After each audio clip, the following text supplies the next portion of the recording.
আসসালামু আলাইকুম। আজকে একটা কথা শেয়ার করতেছি, ছেলেদের লাইফ আর মেয়েদের লাইফ। কথাটা হলো, কলেজে আমার একটা বন্ধুর একটা মেয়ে পছন্দ হয়েছে। তো মেয়েটাকে কিভাবে প্রপোজ করবে, অনেক ভালো লাগছে হ্যাঁ। তো সুযোগে মেয়েটার বইয়ের ভিতরে লেখা দিছে আই লাভ ইউ জান। লেখা আয়সা পড়ছে। পরের দিন মেয়ে বাড়িতে গিয়া দেখে বইয়ের ভিতরে লেখা আই লাভ ইউ জান। হ্যাঁ, নাম দিয়ে দিছে, নাম্বার দিয়ে দিছে।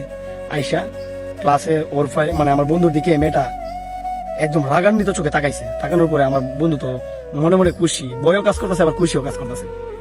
হুট করে মেয়েটা দাঁড়াইয়া স্যারের কাছে বলে, স্যার ওই ছেলেটা আমাকে এমন ভাবে প্রপোজ করছে, নাম্বার দিছে, আই লাভ ইউ জান লেখছে।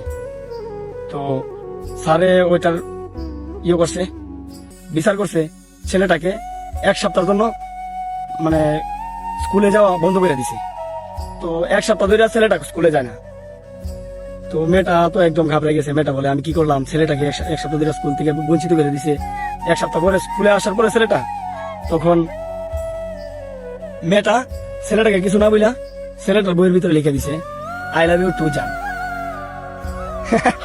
মেয়েটা তো ওয়েমেন, ছেলেটা তো ক্লাস করে স্কুলে আসে, পড়ালেখা অনেক করে, কিন্তু বাড়িতে গিয়া পড়ার টেবিলে বসবে, ঠিক আছে, কিন্তু বই খুলবে না।